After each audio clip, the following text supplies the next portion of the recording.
this computer. Ooh, it said recording in progress. Did you guys hear it? Yeah. Nice. I don't know what you can hear and not hear. Okay, so tonight we have 5 guest speakers that are going to talk about the film industry. Obviously, it's very loose because there's 8 people here. So just anybody that wants to talk can add to the conversation. I have a kind of an order. We're going to start with Marwan, and then we're going to move to Michael, and then Fernando, and then Aiden, and then Ginny. Let me read Marwan's bio. Marwan has run an animated series in the school newspaper at Wakefield High School called Phil and Bob. That is legendary, that is still talked about to this day. He made a nearly 1-hour animated movie by himself for a senior project. He was known for hype videos. We now have to do hype videos because he used to do them. And they really kind of got the kids involved. I think he helped to build a sense of community at Wakefield, that we moved from an old building to a new building, excuse me, like 8 years ago. And he helped to kind of connect us all again. So that's what's beautiful about Marwan. He has a Fegla Park series that he can talk about. And he was known and still is known, even though he graduated, what was it, 2 years ago? 2019, yeah. 2019, okay, yeah, 2 years ago. He is known as the film guy. The film guy. So take it away, Marwan. All right, well, as you said, I made an animated show on the Wakefield Chieftain. It was called Phil and Bob. It was basically like just like a quick skit thing at the end of the news announcement, like every other Wednesday. It's like kind of like the cartoon section at the end of a newspaper. You know, it didn't take a whole page, but it had its own little section at the end. I remember I remember the whole idea of the show was to have it kind of a Wakefield kind of show. You know how like Futurama, it has guest stars as Snoop Dogg, people who are known all over the country. Like Wakefield, I'll have guest stars from different people all over the school. We had I remember we had a guest star from Mr. Cabana once. I remember we had a guest star from like just all the teachers and everyone, like people who were known around the schools, athletes and everything beyond. It was basically kind of like a Wakefield show. That's kind of like how I saw it. Some teachers, of course, skipped it because the voices were high pitched, and who would want to hear that like 8 a.m. in the morning. But some people actually tuned in to watch it. I remember people come to me after after the after it aired, they would come talk to me like, "Hey, I saw the episode. I didn't get the joke," and then I'd be like, "Oh, of course, yeah, well." And I kind of have to explain sometimes, but most of the time it's pretty good. I remember the whole movie I made for my senior project was actually based on the series. It was kind of like a season finale, but as a movie, as they do. That took like months of work. Like I actually started planning for the movie for the senior project from in like June, the year before senior year, in June. And I remember me and my partner, we started writing the script like from June throughout the summer. We started making hours. And then we actually started animating once the year started. And then even like when May came, the day we had to show the movie, it was not finished. I remember Miss Watson, she remembers I came in on the day of like the premiere. I had to come sit there and animate in her classroom all day. Just you skipped all his classes and sat in my room, and then it still wasn't finished. And then what saved you? I remember we had to make a last minute scene in the end, you know, the classic, "Oh, it was all a dream," kind of like Wizard of Oz. It's like, "Oh, you were there, and you were there, and you were," and then we just kind of ended the movie. It wasn't finished. That's why I'm kind of still on the way of releasing it on my own time. Don't you remember it was a thunderstorm that took the power out in the building, so no one knew you didn't finish it? Yeah, no, that was gonna be like really embarrassing because then we had a lot of people we knew, a lot of people. They had like so many people show up because so they had done Phil and Bob for freshman, sophomore, junior year, and then they didn't do it senior year. And everyone's like, "Where's Phil and Bob?" And then he's like, "No, we're making a movie." And so everyone showed up for it, and they weren't done. I like pushed them out of my room 20 minutes after they were supposed to start film premiering. And then like all of a sudden there's like a thunderstorm that took out the power and they didn't get embarrassed. Nobody knew they weren't done.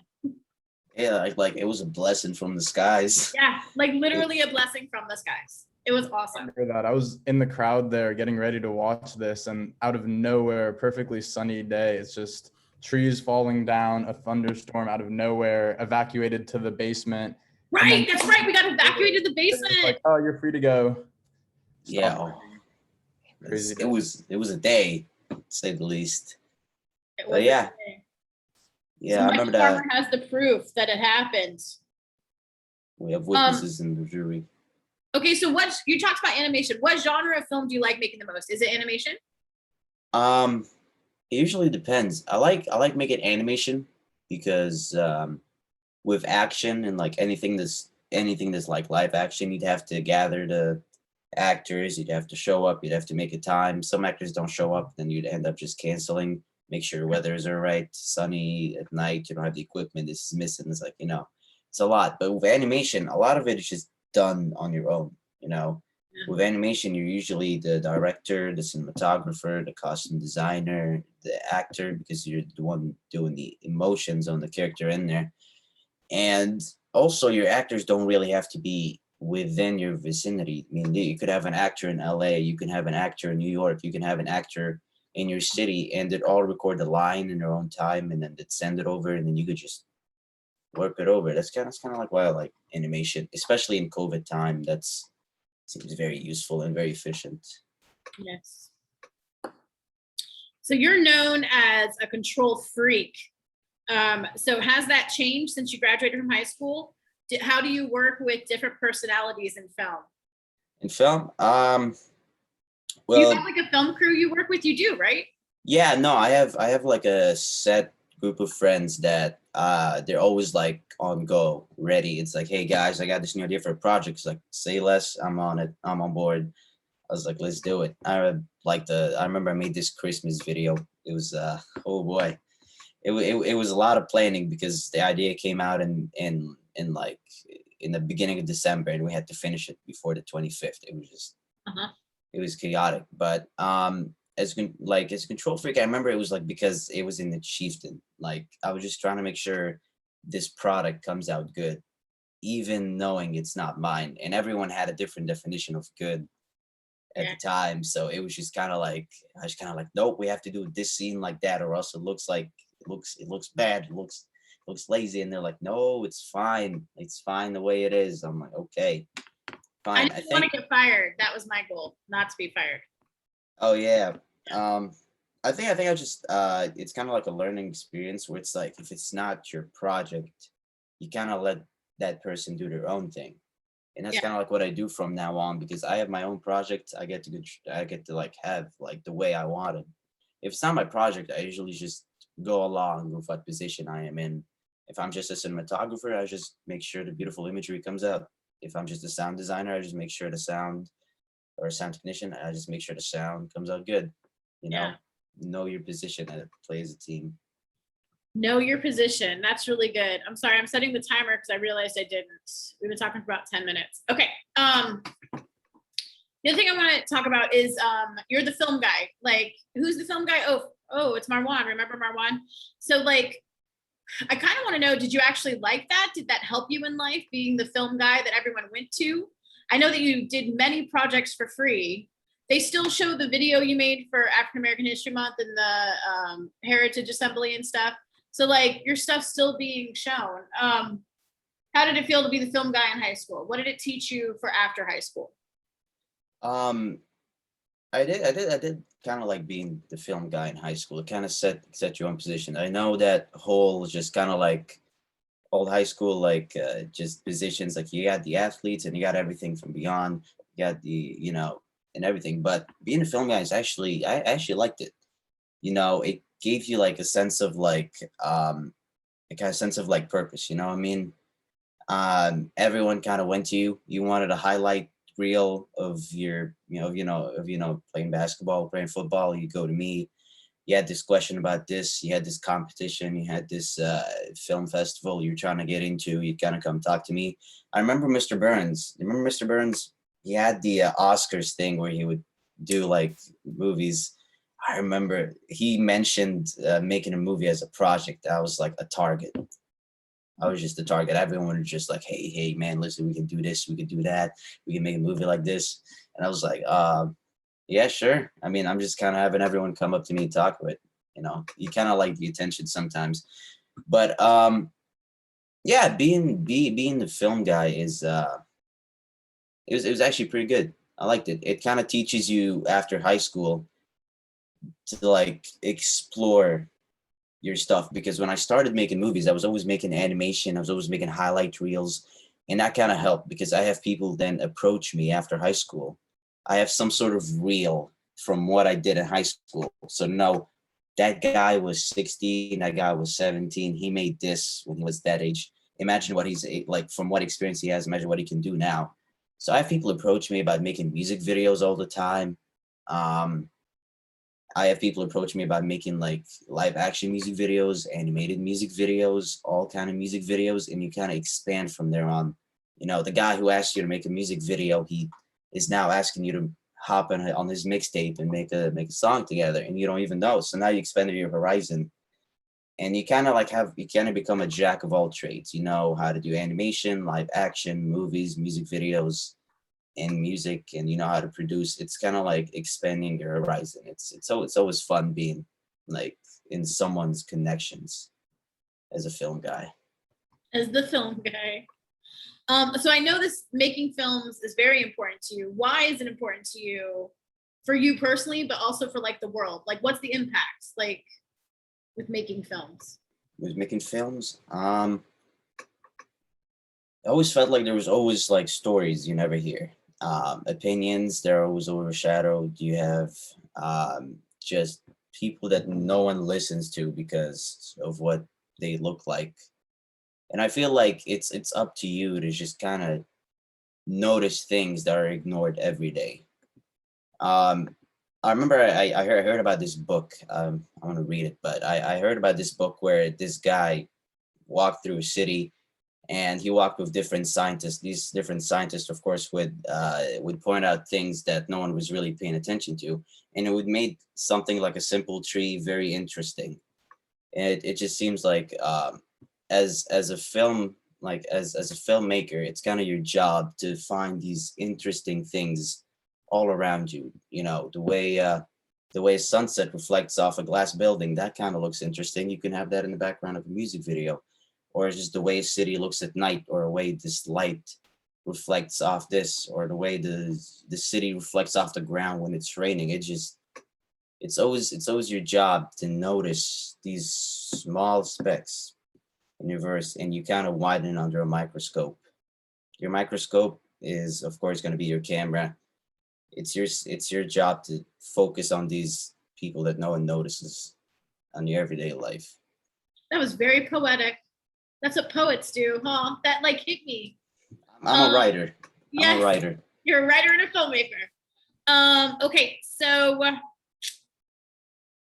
I guess I wanna, yeah, I'll ask this one. So what is something you should never do when you're making a film? What is something you will never do? Like, what's your manifesto? What will you always do, and what will you never do? I guess I would have to say I would never sacrifice the quality of the movie for the sense of time or budget. Mhm. If it's kind of like it's getting too challenging, the movie's kind of getting a little too challenging, that's usually my way of thinking, like, then I should really do it. I always feel like the when people tell me this idea is going to be too hard, or this idea is going to be like too complicated, or it's like, why would you do that? This is exactly a sign for me to actually make this idea.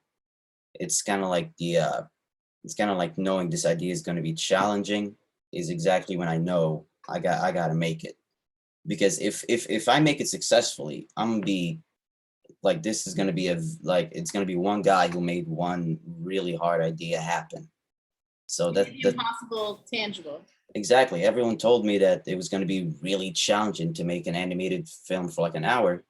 I was like, this is exactly what I need. I need something it's going to be very challenging. Everyone's telling you it's hard. That means you got to do it. Yeah. That's how I feel. Nice. Okay, you've got about 45 seconds left. Is there anything else you want to add? Well, I mean, that's very much what I had to say. It's, it's up to you to bring the stories. It's up to you to magnify on very mundane things that everyone ignores. And if anyone tells you it's going to be a very hard idea to do, then that's exactly a sign from the heavens that you should do it. Perfect. I love that last sentence. Thank you. Okay. So we've got 5 guest speakers and we've got 3 participants. So do the 3 participants or the guest speakers, I guess. Do you guys have any questions for Marwan? Or we're moving on to the next? Yes, Miss Jenny. Marwan, did you make the films Fagla Park and Fagla Park 2? Yeah, that was me. Okay, so this is not a question, but a comment, because I got shivers when you were saying, we've never met before, but I have this folder on my computer called Visual Inspiration, and like when I watch movies and TV shows, I take a lot of screen grabs, and they're all organized by folders. And I have a folder called Fagla Park 2 from when I watched your movie for the film festival a couple of years ago. And there's this really gorgeous still it's like a silhouette against the blue sky. So I just want to tell you that. Thank you. Thank you. Thank you so much. I appreciate your inspiration. Wow, that's a big deal. In the inspiration folder. Okay, I'm not jealous. I'm okay. I'm also those films are also like legendary in my mind of the film festival too. Like I saw the first one, it was like I think my last year as my senior year, I think, or maybe it was like after that and I had come back to help Tom. But that was legendary to see it on the big screen. Yeah. Thank you. That's I need to echo that. I was like, wait, that's the creator of big fan of those. Thank you. I appreciate everyone who enjoyed the movies over the years. I told you you're legendary, Marwan.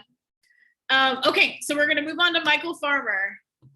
Michael Farmer is a sophomore at USC pursuing a BFA in film and television production. He graduated from Wakefield in 2020. He has spent the past 4 months working on farms around the Western US, while also creating short films through in-person and virtual production. Thank you for being here, Michael Farmer. Yeah, of course. Thank you for having me. Yes. Before I start, I want to ask Marwan if we have a 3rd Fagla Park in the works. That's gonna be a maybe. It's gonna be a maybe. We'll see. We'll see how it goes. Yes, I have to have, because Fagla Park 3 would have to have 3 dogs, right? I mean, yeah, it'd be very. I guess you could break the rules. It'd be very chaotic. It'd be very chaotic. Once you get some of that money from those music videos, you should do it. Yeah. It's gonna be very chaotic. Let's just say that. It's always chaotic. Okay, so thank you, Michael. So I loved your topic. Like everyone, you guys didn't know how many people I was going to ask or anything, and you all came up with different topics. It was beautiful. Like I was like, oh, I don't have to. Everything's kind of connected because it's the film industry, but it all kind of layered out nicely. Okay, so you want to talk about how not to have imposter syndrome when you're starting out in the film industry. And dude, that one hit me right in my feels, Michael Farmer, because I was hanging out with like Tom Mallon and all these people in a room judging films. And I was just like, oh, I remember Harry Costner texted me. He's like, it's okay. They don't know what they're doing either. I was like, okay. Like I definitely had imposter syndrome. Tell us about it. Well, you just said it there. Like that's kind of, I think one of the solutions that I've come to is you realize that there are levels to the amount of talent or experience that people around you have. So you do at some point have to realize like no one really knows what they're doing. Everyone's always in the state of learning, and anybody that you like might label or imagine to be more experienced, more talented than you, you just have to be certain that there are people that those same people have who they believe are more talented than them. And it just, it's a, infinitely regressing cycle, realizing that there's always going to be someone that you imagine as being more talented than you, and really the only way out of it is just acknowledging that the main thing to focus on in terms of improving your own work is focusing on yourself and not comparing your work to anybody else's, because you know there will always be work that you admire, and it's just not a productive thing to look at it and say like, this is so much better than anything I'm currently capable of producing. That's just, it's not productive and doesn't really get you anywhere. And the reason I wanted to talk about this was because it was kind of just a recurring feeling I had for my first semester of film school, just showing up and seeing so many different students from all over the country, all over the world, and seeing their Instagrams, their portfolios, whatever they were sharing with each other, and just being floored. And at first, you know, I was just looking at all of this and could not wrap my head around, like, how am I in school with these people? There must be some sort of mistake here.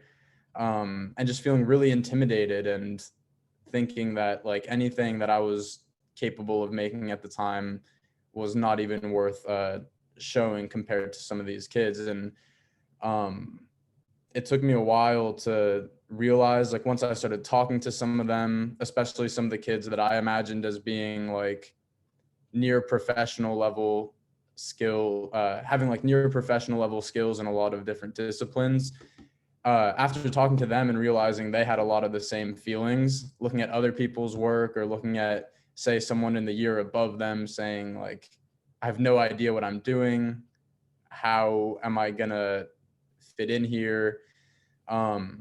So that was definitely comforting once I realized that there was a lot of people, if not most people there, that were kind of going through the same process of judging their own work against the quality of other people's, and having to deal with that. And some of the just different like tools I've kind of come to for that I kind of rely on for dealing with those feelings is just well, one would just be acknowledging anytime you have work that, regardless of external awards or anything like that, if you make something that you are personally proud of, just take like a small conscious moment to just congratulate yourself, acknowledge yourself, and then just move on to the next thing. And also just taking it slow, realizing that there's not as much of a rush to become a master in every single filmmaking discipline as you might think there is. A friend of mine a couple years above me at USC who just graduated sent me this link of directors and filmmakers who didn't get into filmmaking or didn't achieve any real success or critical acclaim until they were 40s or in their 50s. And some of the names just like really shocked me. There's like Ava DuVernay, Ridley Scott, Alejandro Iñárritu, Akira Kurosawa, all like some of the biggest names you've ever heard of in film, Oscar winners. All of these people just either took a different path towards filmmaking, weren't even filmmakers early on in their life, or were filmmakers, had been filmmaking for 20 years and just slowly, methodically building on their own skills. And if they had been 35 and they'd been in the industry for, say 15 years and had looked at some of their friends or peers that had been in the industry for the same amount of time but were experiencing higher levels of success, they never would have gotten to where they were. So there is a big component of just understanding that not everyone's timeline is the same. And then also just another tool is another quote from this same mentor was that if you're the smartest person in a room, you should find a different room, which has definitely been helping me a lot to realize that anytime I might feel like intimidated or insecure, jealous even about the work that someone my age or someone in my peer group is doing, I have to remember like, oh, wait a minute, like I know this person, like I have their contact information, we're friends, we're colleagues, collaborators, whatever. And just, I realize like I have so much more to gain from this person than they do from me. Like I'm in, not to make it a, a one-way street. Everyone always has something to collaborate to a set or something that they can add value to. But being in a room with extremely talented and creative people, rather than seeing that as like an intimidating place to be, it's like the best possible place you can be to learn what you want to learn. So that's definitely been helpful. And then one last tool would just be someone caught me calling myself an aspiring filmmaker, or that's kind of how I would refer to myself. And they just stopped me right there and said, like, have you made a film? And I was like, yeah, some. And they were like, okay, then you're a filmmaker. There's no, wherever you're at, like, even if it's, you're not a Oscar winning director at the moment, that's like where you're at. And there's no shame in where you're at, no problem with where you're at. Like, as long as you've started, that's just like kind of the bottom floor, and you can't get any less skilled, you can't get any less expertise, any less experience. So like once you've, just taken the very first step of putting some sort of moving image together, you are a filmmaker. And from there on out, it's just a matter of how much more work, effort, time you want to put into it. And those are all tangible things within your control. And that's kind of just the approach I've been trying to take. I love that. That's something I tell my poets all the time. Don't compare yourself to others, compare yourself to yourself, and just make sure you're growing.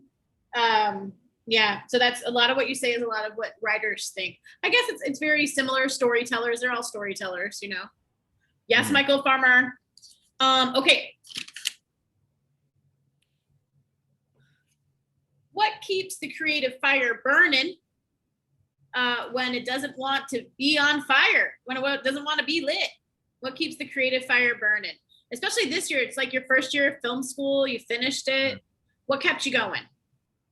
That's a hard question, because I know in a year with, so much real world conflict and the likes going on, it can be really difficult to focus on, student films or anything like that can kind of come off as being more frivolous or excess. But I think, like Marwan said, I definitely mirror the fact that you can turn a lot of those things, that it doesn't have to be mutually exclusive. I would say you can turn a lot of these real world things that are happening to you, you can channel them through your art. It can be a therapy, can be a form of like therapy for you. It can be cathartic. It can be a means of getting your voice a platform it might not otherwise have. If film is the medium where you feel like you can express exactly what you need to say most clearly, it can definitely function as a way to do that. And as for like keeping the creative spark going, I would just definitely say like going out and experiencing life, getting outside of, as difficult as it's been during COVID, is just getting outside of your house, confronting things, like interacting with the world in some way. Because if you're just out and about doing things, being an active participant in your world, in your community, everything like that, like it'll be almost impossible not for creativity to strike you. I think it's almost when you're just sitting in a room in front of your computer and saying like, it's time to be creative, it's time for ideas to come, when they want to come the least. So for me, it's just a matter of going out and, making creativity happen, just giving myself some fuel. Because it's really, like you said, it is difficult if you've just been sitting in front of a screen for Zoom classes 5 days a week. It's just not a lot of like content for your brain to go off of.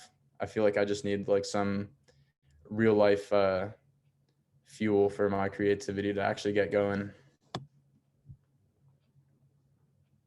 You're muted.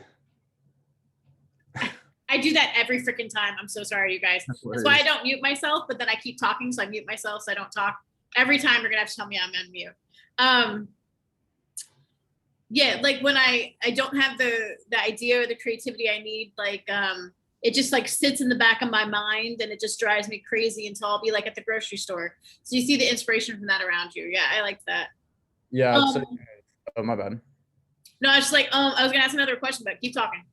I was just gonna say, kind of to double down on not forcing it and just kind of let it, because creativity can and does strike at very strange times, and especially when you're not expecting it to or not trying to get it to come. So if you really just, the juices aren't flowing, sometimes you just have to like give it a second, walk away, do something else. Because filmmaking is just, you can really draw inspiration from anywhere. Like Marwan said, you can go outside and look at the way the light goes off a building or a shadow reflects off someone's face, and you instantly now have an idea for an entire feature film. So it's just, don't force it sometimes when you don't have to. Look at this poetry, you guys. You're like in poetry club. I'm telling you. Okay, so do you know, and this might be a hard one to answer, what's the best piece of advice you've gotten, and who did you get it from? Let me see. I am like still a very firm believer in that one I gave earlier. If you're the smartest person in the room. Oh, right. I did like that one. And I was going to say something about that, because in poetry club, when the kids write poems that are way better than mine, I'm like, oh, I'm so jealous. And that's when I know it's good. And that's when I know I'm in the right place, because, I'm not the smartest in the room. I like being in the middle. So that's your advice. Who gave that to you? You said it was another student that you're go to film school with? Yeah, when I got to my first semester of film school, they kind of paired us with our like big, so a person that was in their final semester of film school in the same program, and it was kind of just the onus was on us to kind of like just start talking, form some kind of relationship, and it's just been super helpful having someone that has been through the 4-year track that I'm kind of just starting out on now, that just has answered a lot of questions, a lot of doubts and hesitations I've had. It's just been really nice to have someone that is kind of on the other end of the finish line, just saying like, don't worry, it'll be fine. Don't freak out. Yes. I feel like I'm going to answer that question. I feel like the best piece of advice I've gotten is hang out with the people that you want to do the stuff with. Like when I was talking to a poet, he's like, hang out with all the poets. Like, like always be around, like you're saying, always be around the filmmakers. Like you learn so much just from being there, and it takes patience. It takes a long time to be as good as those people that have been doing it for a long time. So yeah, that was nice. Honestly, you kind of answered the other questions I have with your, did you prepare something for this? Did you write stuff down, Michael Farmer? I had some bullet points, I won't lie. I'm pretty impressed with that, Michael Farmer. I saw you, and you were in my broadcast class, and you never planned anything. So thank you, Michael Farmer. I see you. I see you in film school. Actually, that might be some like advice I would give, at least to my younger self, is like plan, storyboard, have a plan B, have a plan C, know what you want to film, know what you can't film, know what you want to film if this doesn't go right or if that doesn't look right. Because nothing will ever go right. So have at least know exactly what you want to do and like what you can get by with. And yeah, just don't show up on set or on location unprepared, because like life will throw enough chaotic energy at you as is. So you want to keep as much as you can control within your control. Yes, that's a very powerful final statement. Okay. There's like 30 seconds left. I'm going to cancel it now. Thank you, Michael Farmer. Thank you. Fernando. Yes. Are we clapping? Are we all clapping? Yes. We're doing the round. Or like because we can't see each other. Those are my favorites. Okay. On to Fernando. Let me read your bio. Fernando Roca is a recent graduate from American University and recipient of a 2021 Fulbright grant for a project in El Salvador. During his time at AU, his work has taken him to Prague, LA, El Paso, and Mexico City, where he plans to work as a cinematographer and camera assistant. Thank you, Fernando, for being here tonight. I know there's not a lot of people for the 4 guests we have, for the 5 guest speakers. Thank you for being here, but it's going to be recorded, so many more people will see this brilliant conversation. You wanted to talk about networking, right? Yes. That's why probably the important? worst part of the film industry, and unfortunately the most valuable by far. Like literally the most horrible part. It's the part that makes you hate others and yourself. Whoa, But it's really strong important. statement. And so, like when I think about the opportunities I've gotten, or I could have, I didn't even have to go to school, honestly. If I had just connected with the professors, which wouldn't have happened if I hadn't gone to school. So, but I've been in three different film institutions of, film education. In every one of them, there were people that got nothing out of it except debt, maybe. And so what I've learned is, I think the tech people call it garbage in, garbage out, which is what you get, what you put in. And so there, when you're in a school setting, for example, what you're really paying for is the network of people, professors, fellow students, and alumni. When you're not in film school, that's even more important. The knowledge itself, I think this might be a little controversial. I think it doesn't matter as much, because where you really get that is in the field, I think, or it's not as it's not something that you can only learn in one place. There are certain things, of course, that you can only learn from certain people, certain styles, certain crafts. But I think that what is most important is to realize, what you want to do, why you want to do it, and then, how to take the steps to get there. And those steps mean, reaching out to people. And, I think it can definitely be hard. I'm gonna interrupt. Go ahead. I have to pee so bad that I have to. So Please, just go. And okay, I'm so sorry, Fernando. I just didn't No worries. wonder where I. Well, basically, I was saying, that's been really the hardest thing to learn. And I'm a very shy person. I don't like to, reach out or send emails or anything like that. But once you do it, you start to realize, like, oh, Marwan mentioned that he became known as the film guy. Well, that becomes important, because if a lot of where the opportunities are going to come from is someone is going to say, oh, I got this opportunity. They asked me to forward this to any film guys. Well, I know Marwan equals film guy. I'm going to send stuff to him. But if Marwan was super quiet, never said anything, I didn't know he was a film guy. Like, how could I know to help you? And so that's, it's been, of course, the balance I've been talking about. But I think when you do that kind of thing, and you reach out, you talk to people, it really forces you to question, why do you want to do this? Every time when you talk to people, like, well, why? And so I think a lot of people will say, I want to do film because I want to make films about social justice, or I want to make films about these broad themes, and I want to change minds.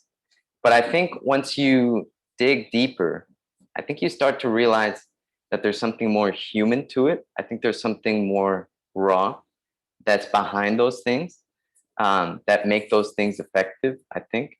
And that, figuring out why it is you are invested in that at that root level, I think has made it easier when you're reaching out to know exactly what you want, what you're looking for. And that comes across, because, you meet people, and then you're like, after you're like, why are you even, why are you even doing this? You don't even like this. And so that's always very confusing. So I think avoiding that, by, and of course, saving yourself time and money, helps that process. But yeah, I mean, I think, for a lot of us, and, people hopefully watching this that are, obviously just starting out and figuring out what it is they like or they don't like. I mean, I think some of the advice that has been said too is, I would just recommend you just do projects, you just do things, see if you like, see what parts you like and what parts you don't. It took me a long time to figure out that what I like the most is, camera department stuff, camera, lighting, lenses, that kind of thing. But it was a lot of trial and error. And I always tell people, like, next year, you're like, in 4 years, you're going to look back and say, wow, what an idiot Fernando of 2021 was. Sometimes it's like a matter of months, you look back who you were in March, and you're like, wow, I've grown so much, and that's part of it. And so I think, you're always learning. but I think it's the process of doing it, the process of learning, even at the highest levels. I mean, Alfonso Cuarón says that each film prepares him for the next film. And like, I think, there's no end goal. And yeah, the goal is just to make it, I think.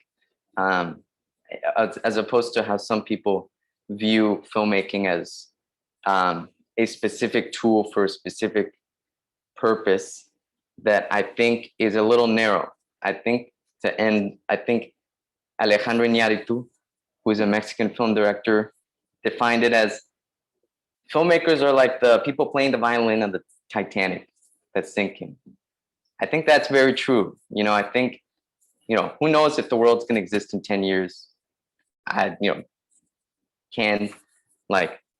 Some things are just so rotten. And so I think I've realized that the act of just making a film about whatever, for whatever reason, as long as it's like deeply rooted in you, is radical itself. And so with that, I think it all just goes back to, being centered in what you're doing, why you're doing it, which makes it make sense when you're reaching out to others, and then they'll help you. And of course you help them. That's beautiful. That's beautiful.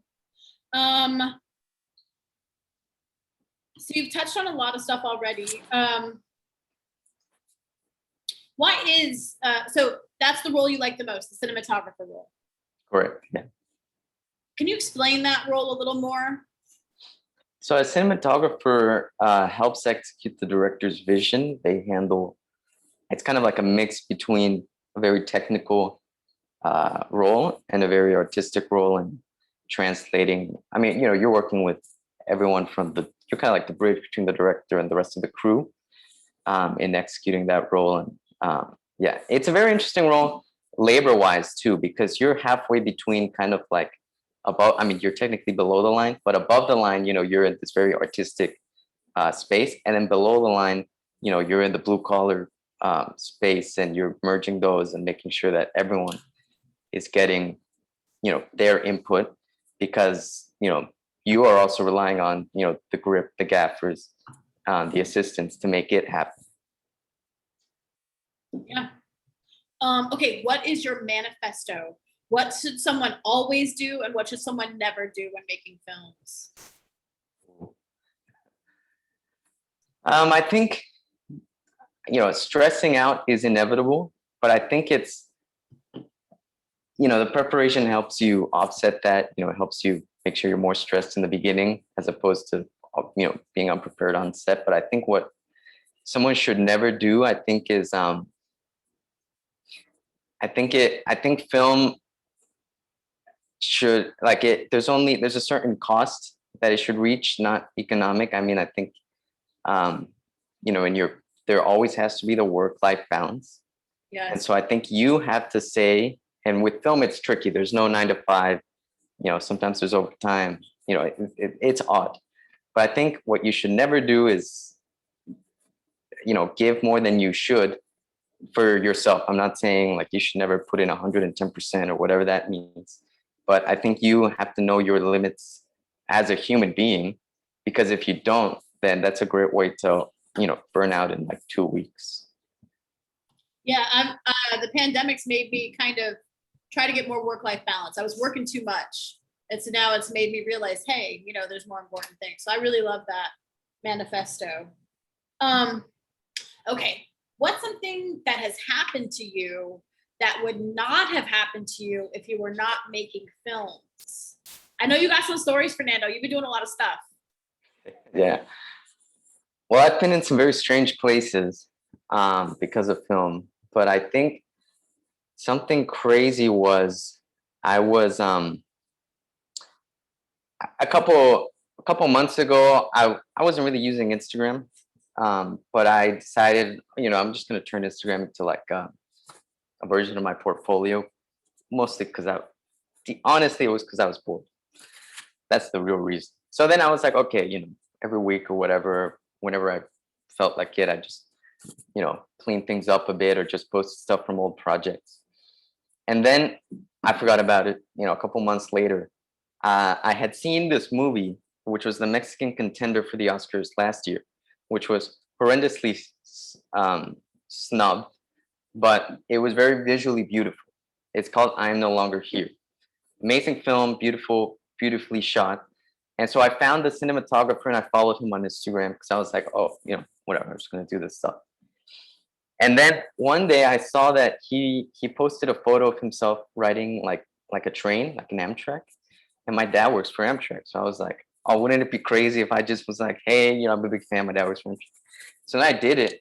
And he responded to my big surprise. And so we just had a very short, but a conversation that led to another conversation with one of his friends, which led to paid work. And all of that was just because, well, first of all, I was making, and some of these projects are just like a glorified photo shoot that I just took a cool still that I thought was cool and I put it on Instagram. And but it's like Michael says, faking it till you make it. And then it was a mix of that and then just saying, you know what do I have to lose by reaching out? Even though looking back, it was a bit odd on my part, but it worked out. Yes, that sounds like that worked out really well. It's that networking. That you're talking Yeah, about. it's, again, it can be fun. It's always stressful, but it can, I think once you take yourself a little bit less seriously and you realize that everyone else is also kind of like a nervous wreck too, like I think you figure that it's okay. And they did the same thing 10 years ago. They're probably still doing it now and they get it. And then when someone reaches out to you saying, hey, could we grab coffee? Could I ask you some questions? How was it like going to high school or whatever? You'll return the favor. It's that paying it forward. Yeah, that's beautiful. I love the common threads that are running through these conversations. Thank you. Okay, we've only got like 20 seconds left. What is one thing you wish you had known when you first started making films? When did you first start making films? 7th grade with Costner. Oh, with Costner. Yeah, he was supposed to be a Wakefield kid, but he went to HB Woodlawn, but that's okay. I'm not bitter. I'm a little bitter. So what is one thing you wish you'd have known in 7th grade that you know now, like looking back? Honestly, I think the importance of just being able to, just vibe, experienced a movie or, a song or just appreciated it. I think that's the biggest thing. Yeah. Yes, I love that advice. A bit of a strange advice, but that's what I would say. Yeah, because we get so into what happened in the past or what's happening in the future, and we don't stay in the moment. And I think that's very Zen-like. That's very lovely, Fernando. And Fernando, thank you for speaking, because I know you don't like public speaking. I know, you did so great. Thank you. Is there anything else you want to add, or does anyone want to ask Fernando questions? I know Aiden keeps trying to almost clap and I keep talking. Sorry, Aiden. I'll do it for you. I'm just so excited for Fernando. He's doing great things. Does anybody want to ask him anything? Ooh, look at Stacy with the virtual clap. Oh, Ginny wants to ask him something. Yeah, I guess this is a technical question, but I'm curious, you're doing AC work, and I'm curious if you thought about going the like G&E route, like, because I know that kind of DPs, you can kind of do both tracks. Yes, I've thought about it. Part of the answer to your question is that I'm just gonna be straight up. I don't love living in the United States, and I want to work in other parts too. And this has been a big thing, has been merging documentary and fiction. And my documentary work has helped, with the narrative work. The narrative work helps.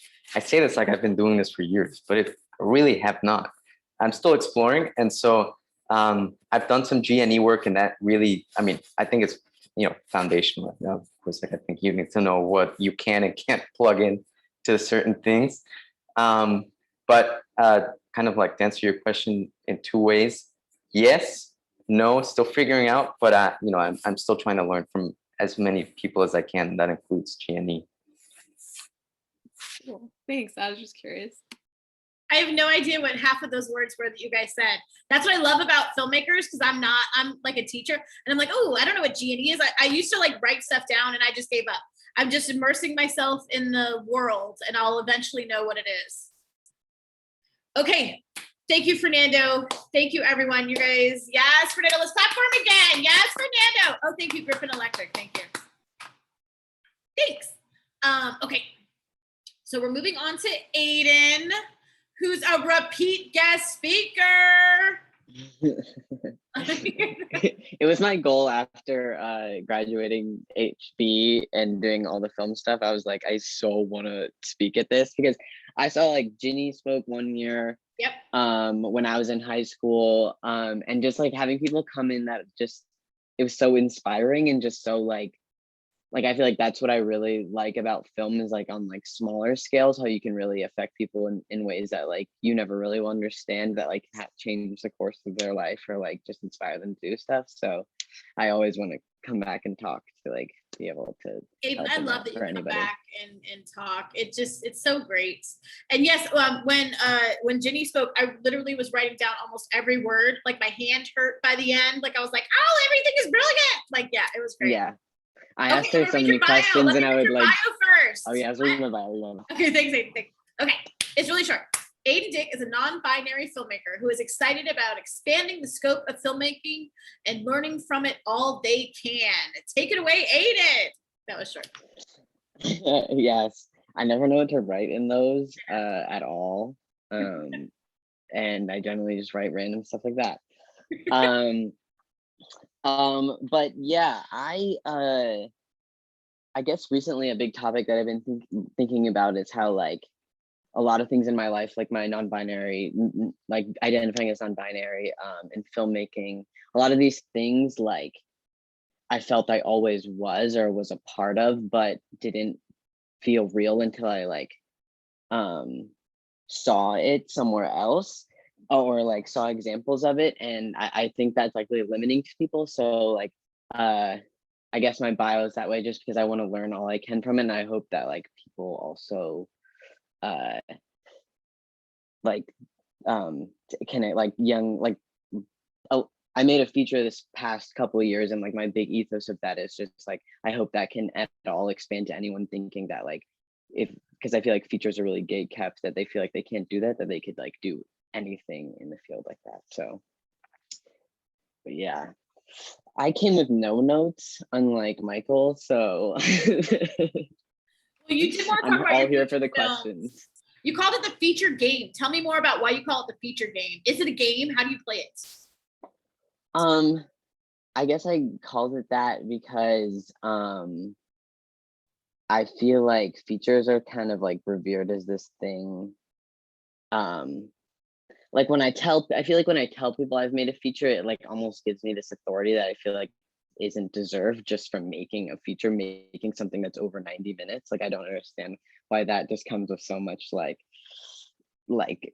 people take me more seriously in that way. And I feel like I guess it's a game because there's people I think in Hollywood in the industry that like to gatekeep it a lot and like make it seem like a game, I guess, but I think like anyone can play like because I think there's a lot of things that are gatekept about it, like the money aspect. Like I think it's also like a lot of times people feel like they don't have enough money to make it. They don't have enough like know-how or like connections, but I feel like what I found through film school or like what I grew into liking more about film as I got more and more into it, which is the community. And like that's the important part. And like I guess for me, the feature game for me is just like finding your community and the people who make you happy and like make things you love and like with you. That's like the feature game. It's just like finding the places where that comes easier and not just forcing it or like thinking you can't do it because of all these things. Right, like finding your place. Yes. Yeah. Sorry, my cat. Because I think ultimately in America, like work life, like we were talking about before, work life balance is hard to do, and I think ultimately what I've come to learn these past couple of years that there is no separation of work life. Like you're still living life while you're working, so you want to be in spaces and around people that you want to live your life with, and especially because I feel like film is a place where you do a lot long hours and stuff like that, and Yeah. it can kind of be a place where there's a lot of hierarchical power struggles, and like where like people can get taken advantage of. You really have to think like, yeah, what people do you want to be around in these spaces? I like that. Find your place, find your home, find your family. Yeah, that's really nice. Yeah. So adding to that, how do you work with those different personalities? Because I have come across that a lot. I think I'm still learning in myself. Like, I think I sometimes talk about like setting boundaries, but I'm not so good at it myself. But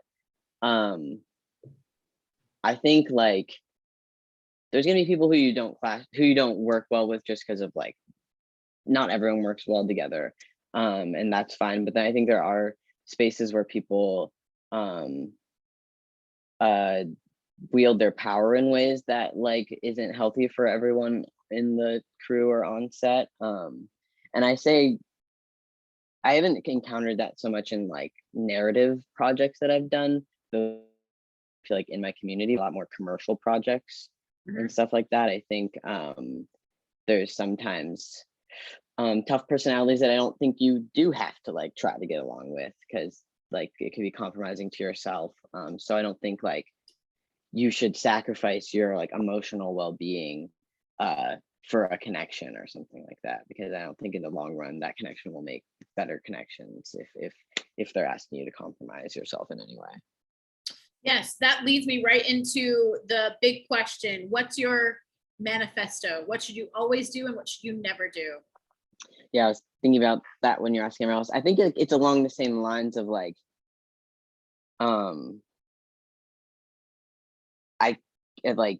I get and feel myself in many circumstances how exciting it is, and like the rush of being on set and like wanting to like people please or like do things that you think will like get you places. But I think I've done that in some circumstances, and then like it has gotten like it's been successful and gotten me things, but then it leads me to more places where I'm continuing to feel this way and not valued like for who I am, and just like valued for like what I represent or something like that.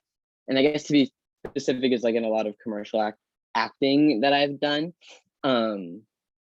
like they will they like to check a lot of boxes without like actually feel like doing things that are true, or like true to the people they're hiring, or like true to the population they're trying to represent. And like just setting boundaries, knowing like what you, because you're not just like a lot of these times like selling your time or like getting monetized your time. It's like your creativity, it's like who you are, it's your person. And I think you taking value in that is important to remember going into sets. Yes, you mentioned acting. I'm always fascinated by acting. I have stage fright, so I've actually worked through it with poetry stuff and open mics. But like when the first poem I ever said out loud on a stage with a microphone, I sounded like I was crying because I wasn't breathing. My voice was shaking. Like I'm sure we've all had to be there. So like what's it like to audition? Like how do you stay calm? Like how do you prepare for that? It's funny because I'm like way more nervous right now talking than like ever acting, because I'm like just being actually myself, and like have to like pull from my brain and be like, make sense. You're saying words, but they're not really making sense. So acting for me like is really I guess sometimes I call it like an escape to the now, because I feel when I act I force myself or like just become more present, and that makes me more calm and more grounded, which then in turn makes me calmer and like less stage frighty, because I'm like just to actually be here, as opposed to like right now I'm like thinking in the future of what I'm going to say instead of just like feeling. So I guess that's like how because I used to be really afraid when I first started auditioning for stuff, but then as I learned more about like character, and like I also started doing acting more to help my writing, which was really helpful. I think that's very helpful too, but learning more about character and like how people get into that, or how you like can use your own experiences, but also like put it in the context of this new person. I'm really more able to be present which helps me not be nervous. Nice. Okay. I know you have stories because you're in LA. What is something that has happened to you that wouldn't have happened to you if you were not in the film world?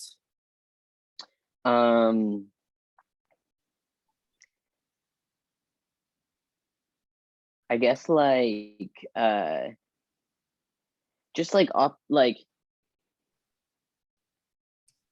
I think if I wasn't in film, it's less of like stories, because there's like I feel like you can meet a lot of cool people and like know a lot of cool people, but I think what I like always return to, because I think I get nervous. Like I'm right now in the process of my feature film in like this like purgatory waiting period of having to submit, being done, having to submit it to all the festivals, but like waiting to know if I get into any of them yet. And I've been sitting with myself more like thinking how I'm craving this like external validation, when like I know how much making this film has done for my own personal growth, and like even if I didn't get into any film festivals, that's like very much worthwhile. Like I wouldn't have traded those experiences for the world. So I guess without being in the film world, for me, I don't know how I would have like made a lot of the personal growths I've made, like in my identity or with the people, or like with my community, or just within myself, and how I like view the world and how I want to be a part of it and how I want to affect it or not affect it. I don't know if I would have learned any of that without film forcing me to look inward and like learn about myself more, and really sit with my view of the world and how I feel, and just like a lot of internal work. So I think really that's why I love film, and I would want to stay in it forever, just because I think it pushes me to be a better person. Wow, Aiden, that's really deep. Okay, so I was gonna ask a question, but I'm gonna ask a different question now because that one was really deep. So hold on. You kind of answered this one. Okay, so this can go to anyone, because I was supposed to ask it earlier and I didn't, because we have a lot of high school kids and middle school kids that don't have money and they don't have equipment. Mhm. What is like your bare bones, you got to have this equipment to make film? Like what's your bare bones?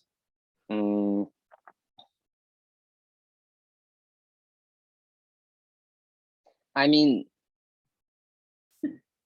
because like logistically, I feel like there's things you could say, but I ultimately think like bare bones is like just like the like drive you have for the story you want to tell, like that being the bare bones, because like with that, like I feel like comes like this, I don't know, state of being. Like when I wrote my feature and like the story was so powerful to me and it felt like I just needed to like make it, like that came with like this like state of being of like just like I know this once I need to make this, and like how am I gonna figure it out?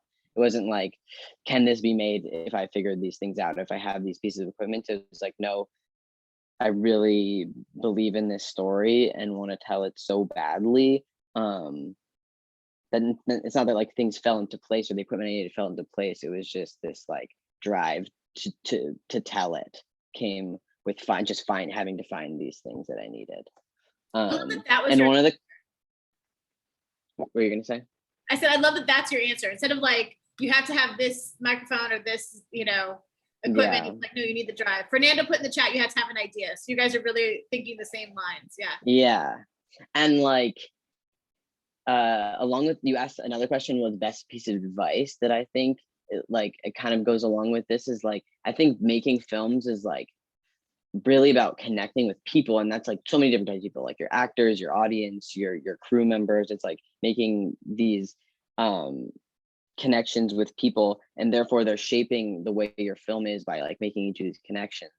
The best piece of advice I got was from like a fellow filmmaker, for shooting specifically, was like, shoot the scene and not the script. And what he meant by that was like, shoot what you have that day that's like with you, the energy that's with you, the people that are with you, like at the set that you're at, like and it because I think what a lot of times, like in my experience, has made sets run behind or not get done on time is like a little bit of this like pull to like just shove your story into the real world, when I think it should be like a connection or collaboration with it. And so that was a piece of advice that I wanted to share with everyone. I'm writing that one down. I'm gonna definitely use that all the time, because you can kind of freeze yourself and like not move forward. You're like, oh, we don't have the right lighting, we don't have this. It's just shoot the scene and not the script. I like it. And it's not like in the deficit of your film. It's like, how can we work with what is given to us right now to show it to its best, like at its most beautiful, you know. And it can take you to a place that wasn't planned, and it's like kind of improv-y. It's like a different way to show it. And I don't think this is true all the time, but for my film that I shot in Ireland in a place I didn't know at all, doing that, all the choices that were made that were changed because of where we were and things we couldn't do, and like what we leaned into what we did have, I ultimately think made the movie better. Like those were better choices. So yeah. Nice. Okay, it's 7 o'clock, so the timer just went off. Is there anything you want to add? Anything? I hate that anything you want to add question, you know? I guess just like make what like you love, and like I think like things obviously won't, it's a lot of hard work and stuff, but like with that I think comes a lot of power and like drive and potential and like possibility if you just are like doing what really is calling you and what you find really important. Fulfilling. It's very fulfilling. Yeah. Nice. Yeah. All right, let's clap for Aiden. Thank you, Aiden. Okay, our final guest speaker of Fest Eve. Thank you so much for coming, Ginny Moeller. I'm going to read your biography. Ginny Moeller is an award-winning screenwriter and director. Her debut feature film, Radium Girls, is now streaming on Netflix. She is currently a senior producer at Vox Creative's Explainer Studio. She has a BFA in film and television production from NYU Tisch School of the Arts. She has been an artist in residence at the Virginia Center for Creative Arts, VCCA Moulin à Neuf in France. I didn't say that right. And an upcoming residency at the studios at Mass Moe, California. Born and raised in Arlington, Virginia, she attended Yorktown High School. Can I say when you graduated? Yeah. 2006. Yeah. I love it. Okay, so I'm excited about this too. You want to talk about the overlap between being a student filmmaker and a professional filmmaker? I do. And it's funny because I was thinking about that. I didn't know what to say when you asked. And I was just thinking, and I was thinking though that the subtext of that, like what that actually is about like making films in the face of adversity, whether internal or external. Because to me, the overlaps between student filmmaking and professional filmmaking, which, you know, I guess technically have been doing for a while, which seems strange, but on paper, own it, live in it. But you know, I love being a judge for this festival because I watch these films and I see the creativity and the friendships. You can see the friendships and you see them like year after year, like some of the people who keep working together and the evolution of filmmakers from like 9th grade to 12th grade. Fegla 1, Fegla 2, I had no idea a sequel would be coming. You know, and the joy and the play. And to me, it's like when I think about the overlap, it's not like here's what student filmmakers need to do differently to be professional filmmakers. To me, it's like here's what I'll just speak for myself as a professional filmmaker, like want to hold on to, because it's what makes for great filmmaking. And I think the technical stuff can come. It takes a lot of practice and a lot of like learning from other people, but the joy of storytelling and experimenting and working with your friends, or just working with, you know, a group you got assigned in class, which, you know, that was my experience in college too. And then sometimes, you know, in 9th grade, 10th grade English class, and we would make a film. But that is what I wanted to talk about. And like what it is like for me, you know, post feature film on Netflix. And what I look to in terms of what it would mean to keep making films, and I look to this collection of films as like, it's like that, like that's why I wanted to do it in the first place. Nice. Okay, so yes, I mean, Netflix is it. I mean, you're there. If you're on Netflix, you're definitely a professional filmmaker. Was that your first time directing a feature film? It was, and it was a co-directing. Oh, right. I remember seeing that before. So what did you learn from, you know, being a co-director for the first time that you didn't like know was going to happen? I think,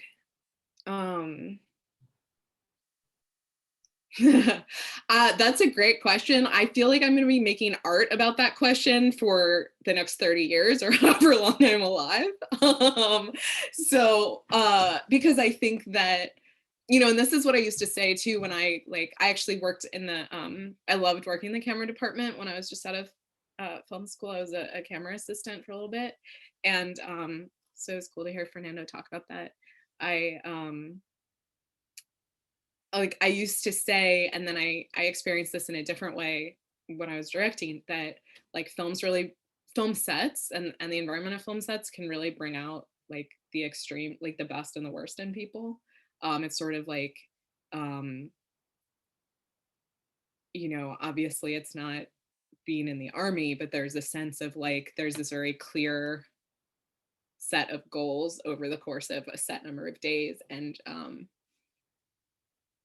that's something I always loved about it, was the intensity, and also just like you really get to know people pretty well.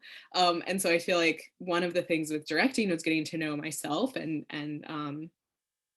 my limits and like what I was willing, like the cost. I really appreciated Fernando talking about that as well. Because, you know, there is a cost, and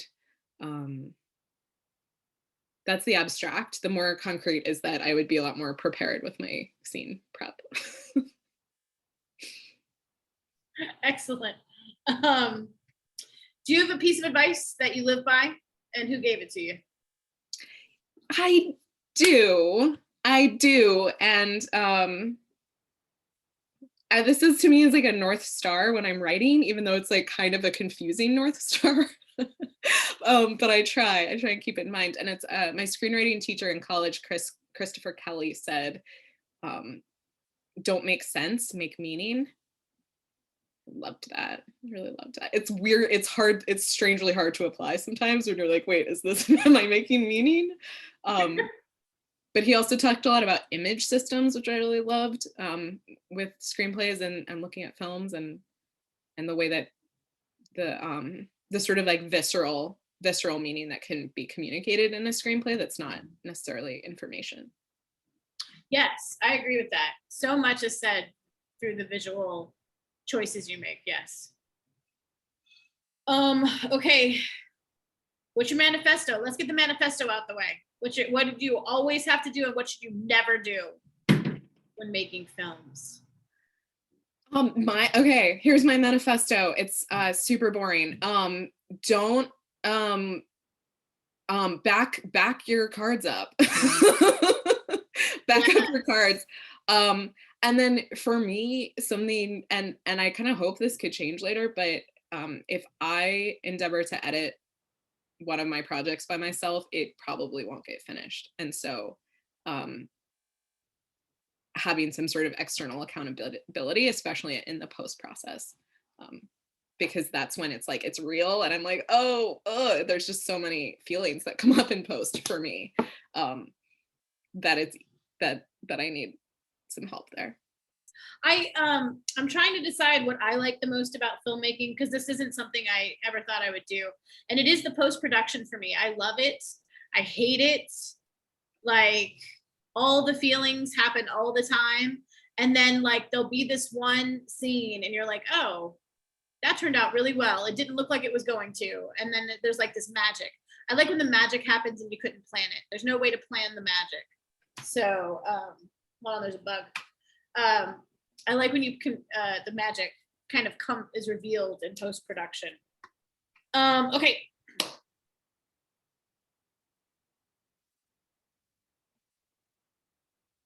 Tell us more about your feature film, Radium Girls. Like you had, like, because when we got to hear you speak 5 years ago, you hadn't done anything yet. So like, what are some things you had to kind of not compromise, but like cut, or, you know, like what are some lessons you learned directing that film?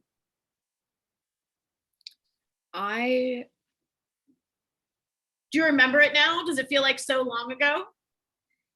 No, it's like both and. I like when people ask me really specific questions about making the film, because I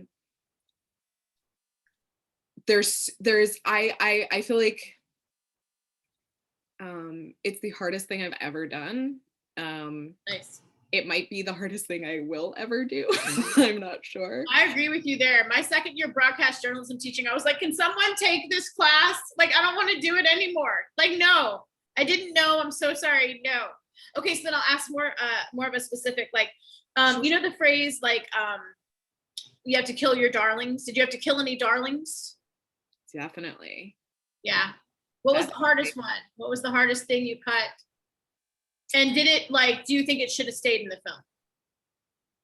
film? So this wasn't actually a cut, but a restructure, which was hard for me to let go of. It did make sense narratively for the film, I think, and for the pacing, but there's this flashback actually in the middle of the film that from the very first draft of the screenplay, and there were probably 30 drafts in the 3 years that we developed the script. Whoa. Was always the opening sequence of the film, and it was how we met the main characters, who are sisters, and they're like laying by the shore, and they're having, and it's how we meet them, and all of the things that changed in the script over the years, that was always the opening.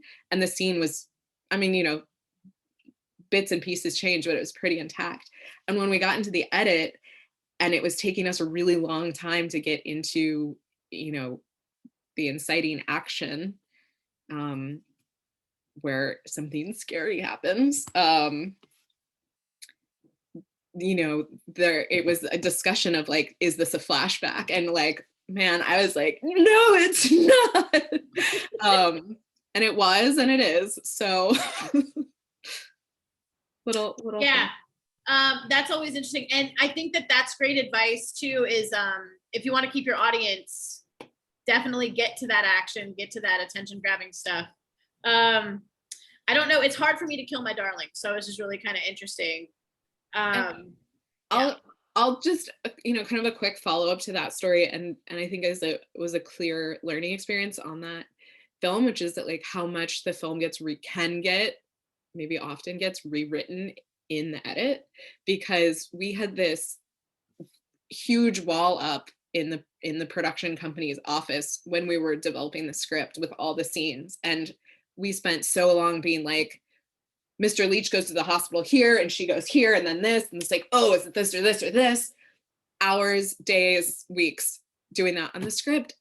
And then what do you know? That same bulletin board goes up when we're in the edit, and all those things get moved around again. And I realized one of the big like learnings I think I had was that for me, like, if I were to shoot another movie, it's like the question would not necessarily for me be like, is the script in the right place, but does this go in the movie? Yes or no? Because if you shoot it, then like maybe it'll be there, maybe it'll be the film's opening. But I feel like I really like fixated on some of those like structural elements. Yeah. I don't know. Oh, and you said structural elements. I've written that down for you. You wanted to talk about story structure. Yeah. And how to keep story structure. What do you mean by story structure, first off? Is it like English teacher story structure? What do you mean by those words? That's a great question. I actually, I just love story structure. I love it. But I think what I mean by it, and it actually connects back to my screenwriting professor, Chris Kelly, who said, who would look at screenplay structure with us from like a visual lens and the evolution of visuals, or I guess, you know, motifs, but he would call them image systems, and the way that they kind of reflect and refract and then like mirror. So like the image you start with in the beginning, at the midpoint, like not just the story is at a midpoint, but that you actually often see that the image like turned upside down, and then by the end it's like another version. And so I don't know, something like the Queen's Gambit, which I had so much fun watching that this year as a 7-hour movie, which I really enjoyed. But like there's just images in that, like the way that stairs are used, the way that like checkered patterns are used in that. Oh yeah, the shadows on the ceiling and all that. It was very interesting. I like that you said it was a 7-hour movie, because that's literally how I did it too. I just went through the whole thing. Yeah. It's weird now to just watch like a weekly show. Yes, I've always been very intrigued, even when I was younger, by visual images and like how it's like almost another character in the movie. Just like sound can be another character in a movie, obviously. Okay, I'm gonna ask you this and you might not want to answer. I don't know. What role do you think is the most important on a film crew, and why? I haven't asked this one yet. That's a great question. Thank y'all. I would say, and I don't think I'm being sarcastic or funny, I would say like the PA who is watching the truck full of all the valuable equipment. I love that answer. You can't make a film, you don't have it. No, and if you don't have that PA, like your film might be in trouble. Or like that friend of a friend, or you know. Right. But I guess, you know, just a follow-up is that like one of the best experiences I had in terms of learning about filmmaking was I was a director's assistant on a project, and we shot in Kentucky for like 5 weeks, and I didn't know anybody, and just being at the kind of center of the hurricane, the eye of the hurricane, was like a incredible learning experience, and especially to understand, I think, and I mean, I think probably most young filmmakers, you know, have experiences working like many different jobs, but I feel like witnessing the amount of work that the various departments do and like what they're doing to get the shot done, or like, and that definitely gave me pause as a director to be like, where, you know, where do we push for the day, or where is it like, where have I gone past the line of asking? Yeah, and like, you know, that's I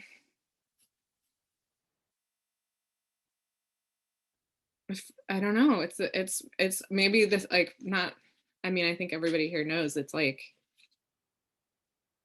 not for the best necessarily that that's like such a fine line in film, but like in my experience it's been a pretty fine line of like how hard do you push yourself or other people, and like where does the,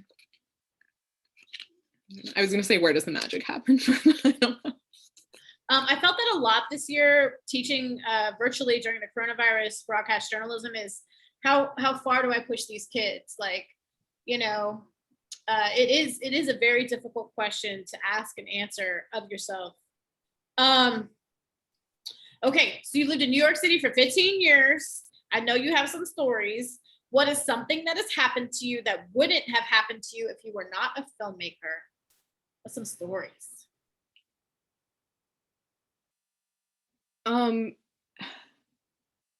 You know, it's funny. So the story that comes to mind, and it's just this moment,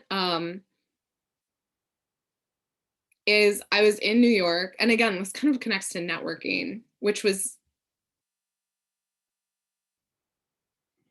different and sometimes better and sometimes worse than I thought it was. But I was in New York. I think I was maybe 23. I got a call from a guy I went to film school with, and he was like, I was supposed to like go be a director's assistant on this film in Kentucky, but I can't do it. Like, I know the producer, like, they're looking for somebody, do you want to go? And I called the producer and he was like, we need someone tomorrow. And I was, freelancing, and I was like, well, I could come the day after tomorrow. And I don't know that I would like do that now, or like advise that course of action, but man, it was like, and it was this director's, it was her first feature. It was like really run and gun. And so, but yeah, learned a ton. But there's this one moment, like, to answer your question, where the best stars I've ever seen in my life, we were doing a night shoot in like the middle of a forest, and it was very cold and miserable, and it was the best stars I've ever seen, and I just was so happy to be there. And I feel like it was in moments like that where I was like, yes, this is like what I really love. Is Because that if it wasn't, I would go, I would fly home. I love that it was the stars that got you. I love that it was the stars. They get me too. They get me. I look at them all the time. Okay, so it's been 20 minutes. Is there anything you want to add? Other guest speakers, my esteemed guest speakers, were there questions I asked of other people I didn't ask you that you want to answer? How we doing? If anybody has question or questions, we're happy to answer. I'm kind of just interested in what led to, I don't know that much about Radium Girls, but I've heard of it and I've heard people talk about it, good things mostly. And I was just interested in kind of like what prompted, because like you said, it's like a 3-year process just getting into it, and films can last, many, many years or be stretched on, especially during the pandemic, things can be pushed on. So what was it about that story or about that project that allowed you to work on it for so long and not just, what kind of kept you going with it?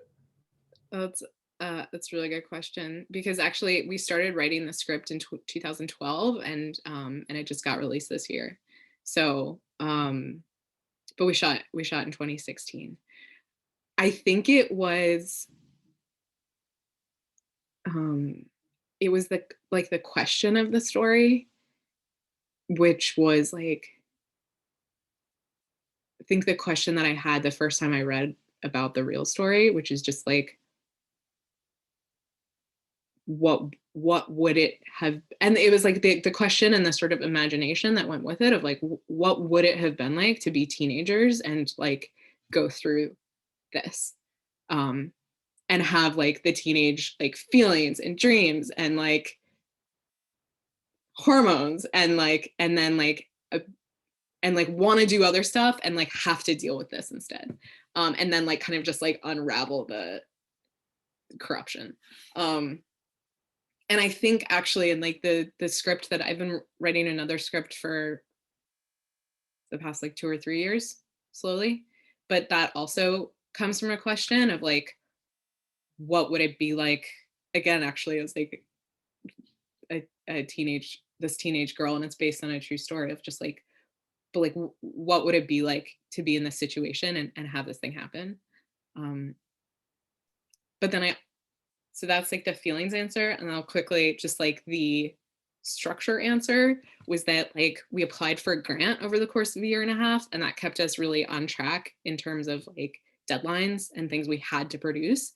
And then we won the grant, and there like a clock started ticking of like, we would lose $100,000 if we didn't get the rest of the financing that we needed and make the movie within 18 months, which we didn't, but they gave us an extension.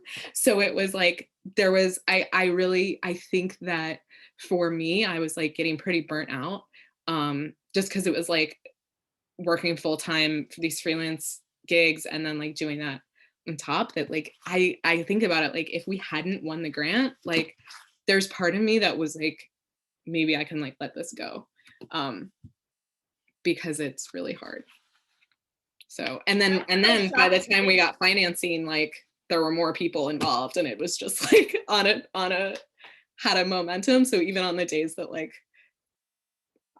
maybe I wanted to let it go, you know, it was moving, and other people didn't.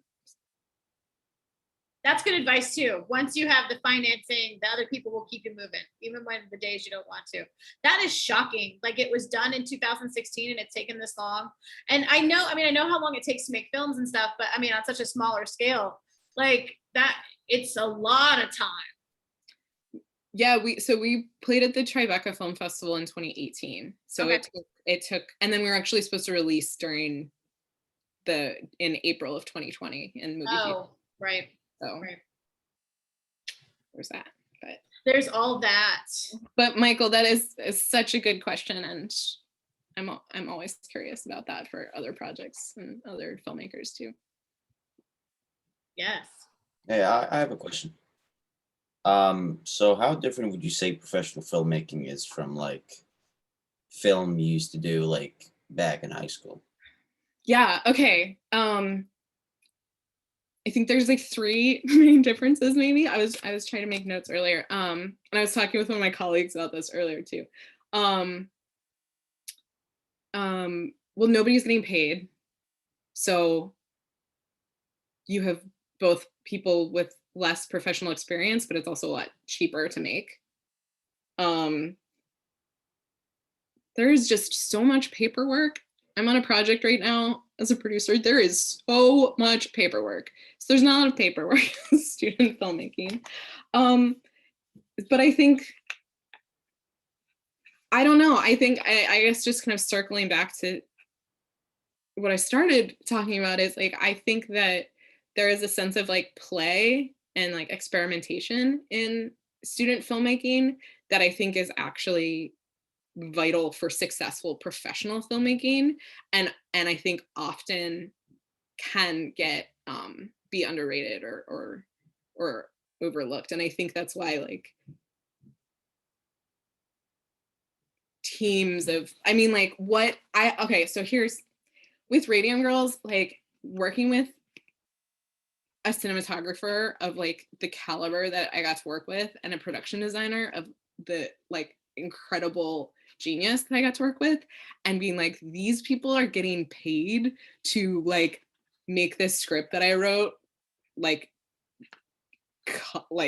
exist and in the visual plane, and getting to like make collages. And it's just like that was like the difference for me, was being like you two are like truly best in your class. And like, again, there's like people who wouldn't even look at the script because it was so low budget. So of course there's like different like tiers, but yeah, the DP Mathieu Planfosse, it was his first feature, and he'd been like shooting commercials and music videos and like looking for a feature he felt passionate about. And the same Amelin Wilkes-Duprat, the production designer. And like when I like walked into the set that they built of these teenage girls' homes, like Michael, to your question of being like what kept us going in the beginning with the script of like, what would it be like? And then it was like walking to a life-size dollhouse that my friend and I had dreamed up, like writing this movie in our pajamas, and like sort of trying to honor these women. So it's like, so like the resources to do that, but at the same time, like the sense of like play and adventure, like I think that's the best. So do you ever think it's difficult to hold on to that kind of play side of filmmaking when there is like $100,000 on the line and people's jobs, salaries, all of that? Like, do you have come across any like tips for kind of maintaining both the professionalism on a set while still making it like a fun thing that people actually want to be doing and showing up to work for? Right. I think that's such, I mean, I think that actually was one of the hardest things about making that movie, was like knowing that that was something I was like really craving for the process for everybody. And like we didn't have enough we just didn't have enough days. Like we did a breakdown of the script. It was like a 26-day shoot and we did it in 18, like, well, 19 because it wasn't enough time. But I think that's like one of the things going forward that I don't know if this is just an answer, but I think that like next time I would try and be really clear with the producers and with the team when like planning the shoot of how important that space to experiment and play is to me. And so when it's like, because so much of that is, it's like, yes, and we made the film for under $1 million, and it's like so much money, but it's also, you know, like not a lot of money for that. And it's like I sort of in the game of like kind of like the trade-offs of being like, just making this up, of like we wanted like 50 extras for that scene, like I'll take 10 if we can do this, or like if we have a smaller crew, like and that's just not something that I realized I needed to like plan for or really like shape the plan around. Like also like I like Miss Cadby's actually, Carol Cadby's in Radium Girls, if you know her. But like theater is, I grew up doing like community theater and experimental theater, and like I was like, I can't wait to like rehearse and all this stuff, and like that's just not how it's typically done on an indie film. Is it's like you meet the actors and then you start shooting, and it's and so I think that like when I'm daydreaming about this film that I'm writing now, and part of me is like, I'll give it to somebody else. but part of it is like, how would I like approach that process so that there's space for that? Because if there's not space for that, then it's just like, I don't know. It's like the professional, it's professional. And I don't know. I didn't find the end of that thought, but I like the question. It gave me another question I should ask everybody, and then I know that it's 7:30, so we should go. Is there anything you guys want to plug? What are you doing next? Your social medias? Let's do a little networking. You want to put it in the chat or say it out loud? I always say put it in the chat like that. I don't know why. It's just Put it in the chat. in the I chat. like that the thing in the chat right now just says an idea, because that's how I feel. Yes, that was Fernando. That was his, what was it? Oh, the most important piece of equipment you need. Yes, I love that. Oh, can we clap for Ginny? We didn't clap for Ginny. Yeah, Ginny! Clap for everybody. That's my rule.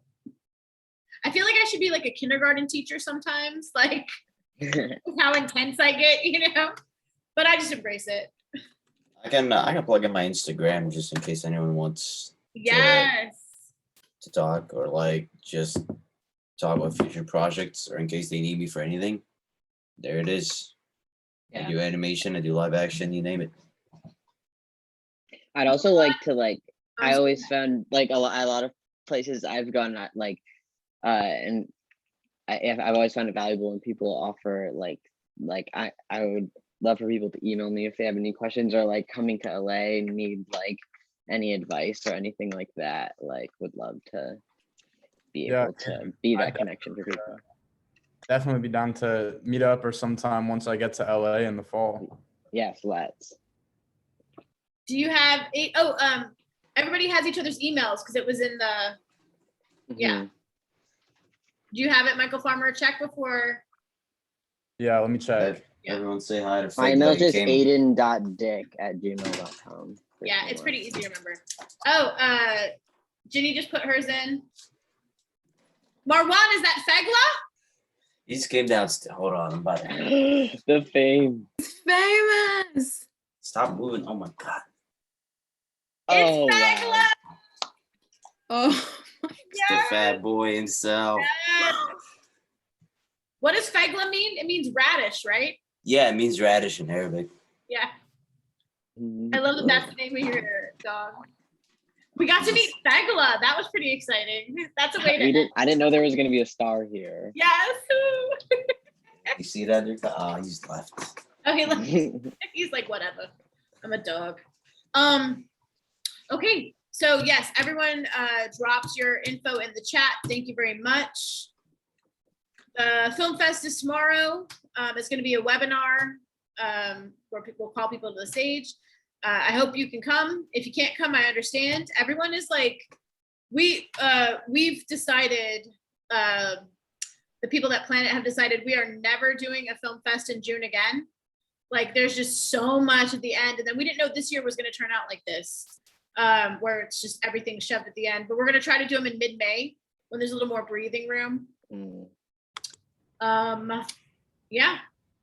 Oh, do I not? No, I follow you. I follow you, Aiden. I was like, do I not follow you? I was like, oh wait, I remember liking something just recently. Yeah. You do, yeah. My old trailers. Okay, if anybody wants to say anything, do it now because we're about to end the call. I just want to say thank you so much, Amy, for your work. I mean, I remember when Tom was doing the first festival, and I remember seeing how this man did not sleep at all. And I have no doubt the same is going on right now. And I just want to say, I really appreciate it. Thank you. I was up till 5 a.m. making the montages for the official selections. And then like I finally fell asleep at 7 and my alarm went off at like 7:45. That was rough today. That was a little rough. But like I used to party back in the day. So I think like if you used to party, like you're okay. You could be a teacher. You can run these festivals. You don't need sleep, you know? But thank you. But it's definitely an important thing you're doing though, because I didn't think, I always tout as when I won an award for screenwriting in the film festival in Arlington, that was like what really changed my mind to thinking like that was an open avenue for me. So like it's really important. Like I don't think I would have really gone into film without the film festival and stuff. That's crazy. That's amazing to hear. And that's what keeps me going is all the kids, like even in the entry forms, kids were like, thank you for doing it this year. You know, like it's important. So I know it's important. It's worth the work. And I've got some great, a new board of directors. Stacy's on the call and Amy's on the call. And they have been like just helping so much. Like you guys said, you have to have your network. Yes. Oh, can we do one picture? Oh, we already did a picture. Let's do a picture. Amy, can you, and Haley, can you guys put your camera on? You know, I want to do a picture before we left. Amy's like, dude, I was taking a nap. I don't want to turn my camera on. Oh, wait, let me get the mic out of the way. Yes. Yes. Oh, you're in the car? Excuse me, Miss Pushkin. Are you gonna put the dog in? Yes, the dog's gonna be in the picture. Okay, 3, 2, 1. Thanks, you guys. Thanks. Hey, we'll go get tangled. Okay, I'm gonna stop recording.